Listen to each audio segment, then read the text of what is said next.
Welcome to Blogs and Articles. In this series, we look at blog posts, articles online, and news stories about love, marriage, dating, and relationships. I'll provide some coaching questions for exploration, as I would for a client who is in this situation. Then finally, I'll provide my commentary at the end of just me being myself, unfiltered and unadulterated. Hi, I'm Janelle, the relationship coach behind The Successful Invisible. I help professional Black women who are 35 plus date and partner with more self awareness and intentionality.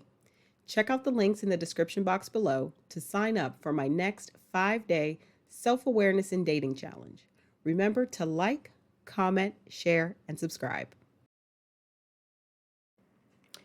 I found this article on the BBC and I felt it was just quite interesting because UK, another, first world country, first world government, is tackling a very big problem that many of us have seen on social media and in our own dating lives with the rise of incel culture, red pill culture, etc. So this article is misogyny to be treated as extremism by the UK government. And this is a recent publication. This is from August of this year. So let's get into it.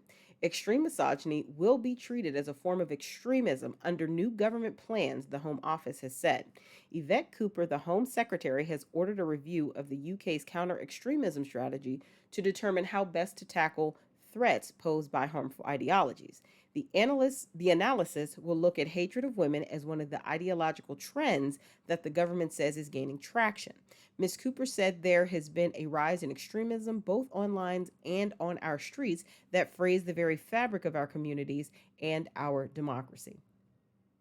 The review will look at the rise of Islamist and far-right extremism in the UK, as well as wider ideological trends, including extreme misogyny or beliefs which fit into broader categories such as violence.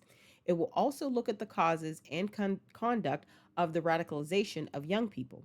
Ms. Cooper said the strategy will map and monitor extremist trends to work out how to disrupt and divert people away from them. It will also identify any gaps in existing policy which need to be addressed to crack down on those pushing harmful and hateful beliefs and violence, she said. Ms. Cooper said that action against extremism has been badly hollowed out in recent years. The work will inform a new counter-extremism strategy which was promised in Labour's manifesto, in which the Home Office says will respond to growing and changing patterns of extremism across the UK. The review is expected to be completed by October. It is one of a number of policy reviews Labour has announced since coming to power in July, including the Strategic Defence Review, Spending Review, and a review of the national curriculum. Critics might argue that some reviews are a proxy for actual action, but Labor has pointed out that there has been no new counter-extremism strategy since 2015, and that an assessment of new and emerging threats is overdue. This is also not the first time the government has considered misogyny as a form of extremism. For some years, there has been concern around incel culture, an online movement of mainly young men who describe themselves as involuntarily celibate and blame women and alpha males for their problems. A mass shooting in Plymouth in 2021 by 22-year-old Jake Davidson, who killed 5 people before fatally shooting himself, was linked to incel ideology. At the time, no further policy action was taken, but incidents like that one, and also the rise of social media influencers such as Andrew Tate, a self-proclaimed misogynist, may have pushed the new government to think again. All right, now let's jump into some coaching questions that I often ask or would ask in a session with a client who was going through anything similar to the article that I just read. So grab a fresh pen and a notebook and answer these coaching questions truthfully and fully in order to kind of go deeper on your own journey to greater self-awareness when it comes to dating and relationships. And as you know, first relationship, of course, that we need to get healthy around is a relationship with ourselves. So let's jump into these questions for reflection. Question 1. What specific indicators have led to the categorization of extreme misogyny as a form of extremism by the UK government? So I've linked the article also in the box below so you can see all the hyperlinks and some of the situations that have happened in the UK, including the case of the young man who kind of went on a murder spree and killed a bunch of people, and it was linked to, incel ideology that has led for the government to be taking this action. So think about that, do some research, and also related to the country you live in. I'm US based, so think about how the things that have transpired in the US, and there are quite a few, events and tragedies that have occurred that can be linked to this ideology.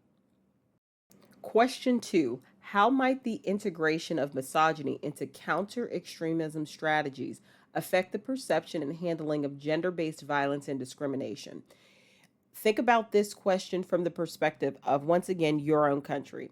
I'm US based, so I believe that if we would take a similar approach into looking at laws and things, and look through the lens of misogyny, how certain laws would be changed or expanded to encompass the full scale of really what's going on in today's society. Question 3: what are the expected challenges in identifying and addressing extreme misogyny within the existing framework of counterterrorism? I think every country is going to have their challenges with this. Once again, think of this in the context of your own country.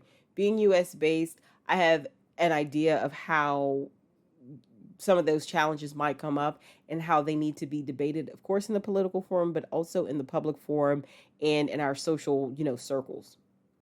Question 4: in what ways can public policy evolve to more effectively prevent the radicalization of individuals into misogynistic ideology?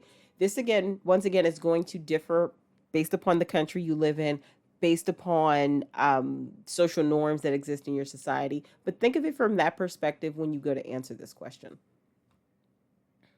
Question 5: how will the UK government's new approach to extreme misogyny influence international standards and cooperation in combating gender-based extremism?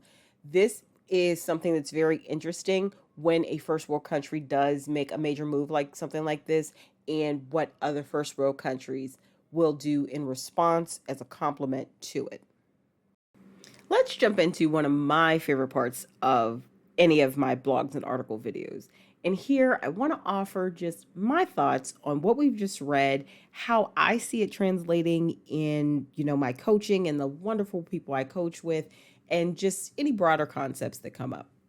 Just my thoughts. All right, I brought this article and wanted to post this on my YouTube because it's a little different than what I usually post, but I think it is such a relevant topic to see how, like as I was saying, in another first world country, they are taking this incel ideology, red pill content, and the extreme acts that are happening as a result by some young men around it, and then trying to put it into policy. I really want to see what comes of this. I want to see what the US does also in response to this, how this is going to impact what the administration that comes into power, uh, after November, in the new year, and what they're going to do to address it. Now, one administration, I don't think anything good is going to come of it. There's only really one, the other administration, that I think would actually do something to address it. But seeing how the UK addresses this, will greatly influence how America and Australia and other countries such as that respond. Because a few months ago, I recall in Australia that man going on like a knife attack, and killing several people in a mall. Um, and I believe it was in Sydney or Bondi Beach, but it was a tragedy and it was ridiculous. And when when everybody's going to ask questions of the why, the what, and the how, one of the background things was this guy was probably, the perpetrator was probably living as an incel. He probably blamed women for a lot of his problems. I believe he was in his 30s and had never had a girlfriend. And that feeds into something very dangerous and dark. And with incel ideology and this red pill content that's out here, one of the most dangerous things about it is even more solidifying young men into this idea that they are entitled to women's time, women's love, and women's bodies. And that leads to a violent outburst towards women when men aren't getting their way. And that ideology directly bumps up against another ideology that's at play and expanding, and that's the 4B movement that really started in South Korea, where women are really opting out of dealing with men in any social romantic capacity. So having a law like this come out of the UK and seeing how they'll handle it is going to give other countries where this is taken very seriously and where men and women basically have equal rights on paper anyway, how they're going to address it. I'm curious to see how they are going to really start impacting children, young men, younger and younger, as well as how they're going to divert this type of content from, or presenting a counter offense basically to the content, as well as the main, talking heads perpetrating these ideologies and this type of harm in society. How are they going to hold them accountable? So, for instance, if somebody's preaching all this hatefulness toward women, and then the person who perpetrated maybe a hate crime or a terrible tragedy on public or on women, they can link it back to that person, that perpetrator listening to that content creator or that social media influencer who is saying that. Let them be charged. Are they going to be charged? Of course, in a perfect world, that would happen, but I'm curious to see how the UK is going to address this. But I think it's one of those things that everybody needs to think about, not just on a social, on a social justice level, but in our everyday lives. If we are seeing this emerge in any patterns in a young person's life where we have influence, what are we doing to either address it, combat it, confront it, escalate our concerns? Every situation is different, of course, but how are we as individuals talking or interacting with the young men who we see headed down this path? Or what are we doing in our circle of influence in the lives of the young men who to give them something positive so they don't head down this path? I'm very curious to see a year from now what that'll look like and what policies have come out of the UK. And then as a response, what are things that America is going to do, or what are things Australia is going to do? And I'm US based. I'm, American born and raised. So even if on a federal level nothing happens, I'm curious if this is going to influence, especially states that are more liberal minded, maybe state policy around perpetrators, and then how people are going to be punished for basically allowing incel culture to drive them to commit violence.